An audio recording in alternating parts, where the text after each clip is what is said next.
Hello and welcome to the video. You know what I'm sick of hearing? The constant moaning and groaning about footballers' wages and the fact they're singled out whenever there's chat about money. Next time you hear someone say footballers are overpaid, ask them why they think that. You'll probably find they never actually thought about it, or they will say, well, all they do is kick a bag of wind about. Well, that's a well thought out answer, isn't it, I must say.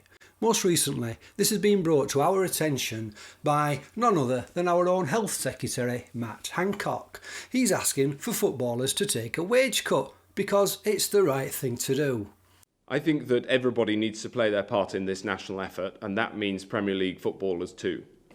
The first thing that Premier League footballers can do is make a contribution, take a pay cut, and play their part. I'll just point out that this finger-pointing bigot is currently sitting pretty on his nice fat wage of £140,000 a year, and when he was asked to take a wage cut, he said no, of course he did. My question to you is, will you be taking a pay cut as you urge footballers to do and as the government in New Zealand is doing? Yes or no? Well, I'm not proposing to do that. Well, in this video, I'm going to tell all you whining windbags to shut your mouth up and talk about something you know about. The next minute or so have nothing to do with football, but I need to put a few things in perspective. So if you want to skip ahead and get back to the football bit, skip here. So another crisis hits the world, and this time it's called COVID-19. There's been many times in human history we've hit crisis, and there's going to be many more times. Don't get me wrong, I'm not making small of COVID-19, but let's just take a minute to put this into perspective for you. So the death toll over the world this year from the virus currently stands at 135,000. 75% of the deaths are people aged 65 plus. Of those 75%, the vast majority are people with underlying medical conditions such as shown here. Now, let's put that figure of 135,000 and compare it to how many people have died in the world this year from hunger. So here we see 2.6 million deaths this year from hunger. I'm guessing you're a little bit shocked about that statistic. I know I was when researching for this video.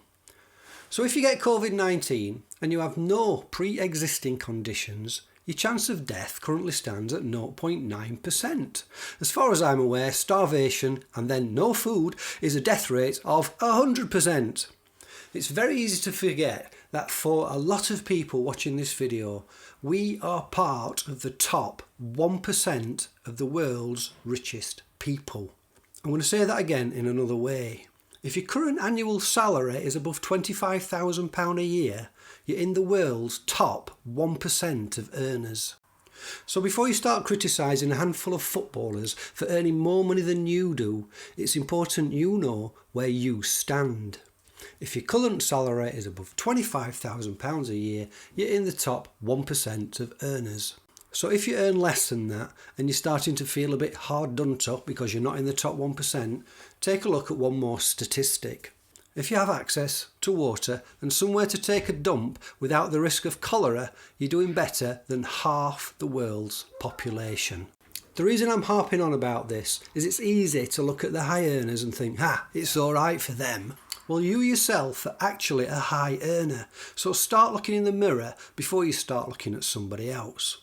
Okay, enough of all that. Let me move over to these overpaid pansies who get paid obscene amounts of money for just kicking a ball of air around and pretending to be crippled if someone gives them a pat on the back. First, let's head over to Forbes and see what all the fuss is about when it comes to footballers' wages. They come under the class of entertainers.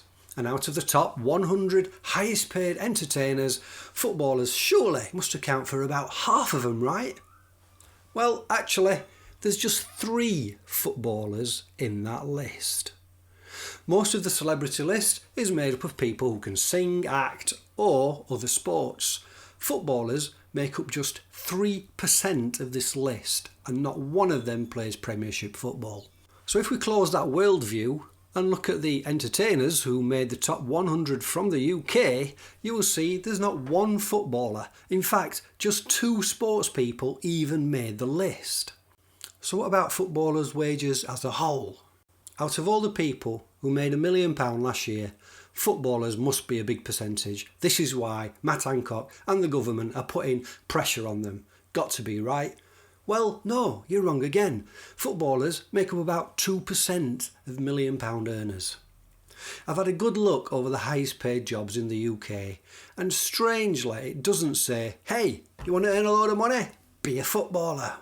So the question is, why does Matt Hancock feel it's okay to have a pop at footballers and not business moguls or bankers or chief executives, marketing directors, etc, etc, etc? Why not take a pop at the list of the biggest companies in the UK who are not paying proper tax returns? Before I tell you my theory, I'm going to make one more comparison.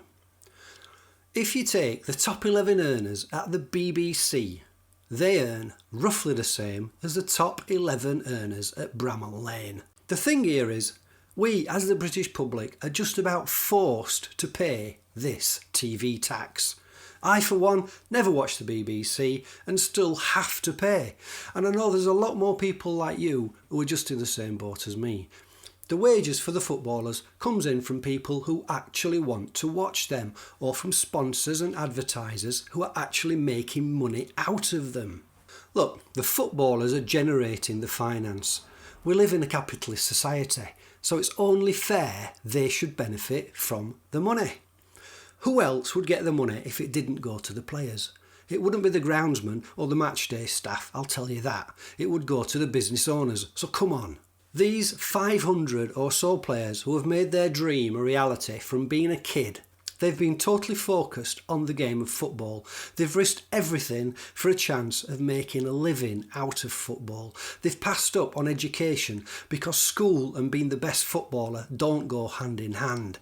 And here is why, in my opinion, footballers get a bad rap.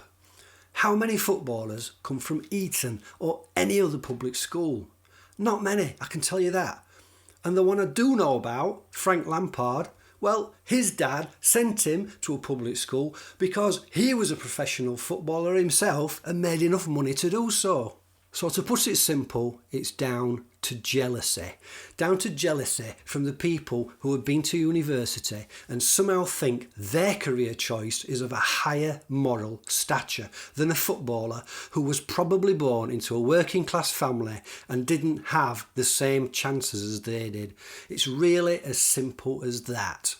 In their opinion, footballers don't deserve the money they earn, not like bankers or CEOs or hedge fund managers. Of course, these rich people profit out of politics, and politicians like Matt Hancock and his party will warmly receive donations from such people. So next time you hear someone say footballers are overpaid, ask them why they say that. You'll probably find they've never actually thought about it, or they'll just say, well, that's what everybody else says. Okay, rant over. What do you think?